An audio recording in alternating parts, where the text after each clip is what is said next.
You know, one of the reasons I think we get hurt more than we need to is because the way we come to like people tends to be somewhat binary. We go, I'm not interested, I'm not interested, I'm not interested. And then at the point where some flash of lightning happens in our mind, maybe it's because we think they look particularly beautiful or handsome, maybe it's because of something they've done or something that has been revealed to us about this person, we all of a sudden decide, now I like this person. And so we go from that 0 to a 1 like that, and now we stick on the 1. The danger of this is that it creates a kind of static image of a person. So we now in our minds say, this person's right for me. I really like this person. I want to be with this person. And we're no longer qualifying that based on what's actually happening. We've decided in our mind.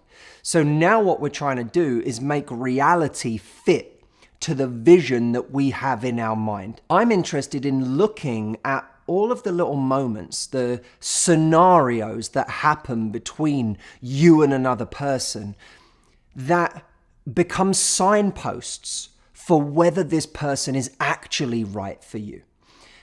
If you think about it, you have all of these requirements long term. Even if you don't acknowledge them in the short term infatuation stage, there are all these requirements that you have for the person that you would want to be with for the rest of your life. Whether it's the way that they would treat your family, whether it's the way they deal with stress, whether it's how they deal with arguments. What I want us to begin doing is to make our vision for the kind of person we want to be with the more static part of the equation. That doesn't mean it never changes or we don't update our vision, but for the purposes of this mental exercise, let's say that's the static part, or it's much more healthy and beneficial for that to be the static part. And the fluid part is the behavior we witness in somebody else. If you do that, then when someone doesn't communicate well with you, when someone decides for a week to just go off the radar and not text you or not call you, when someone treats you badly or just starts ignoring you, ghosting you, you don't then tell yourself, oh, the love of my life is ghosting me.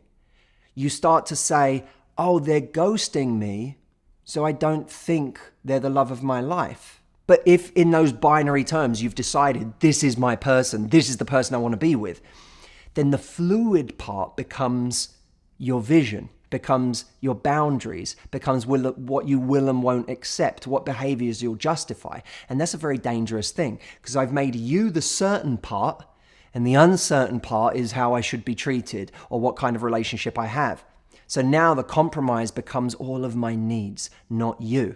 I want to flip that so that your needs become the most important part. They become the static part. The person is the thing that can be compromised if that person can't live up to it. See, I believe that real confidence and certainty is self-awareness of knowing what your deepest needs are in a relationship. And I'm not talking about all the superficial shit, the stuff that we wanted as a teenager, that as we grow up, we learn, oh, that stuff's not really that important. I'm talking about the bedrock of the kind of relationship that you want to have. And then having the certainty to go out into the world and find that and not settle for less than that. But most people don't have that level of confidence or certainty. Insecurity, uncertainty, is being unwilling to change the person and instead just making your vision mold the person you have. And that's how you end up in a scenario where you go, my God, I never would have imagined in my life that I would have tolerated this kind of behavior. I never would have imagined that I would accept this from someone. And here I am going through this hellish relationship, enduring all of this suffering, all of this bad treatment in order to stay with this person. That's because you made the person the static part and the vision the malleable aspect of your love life.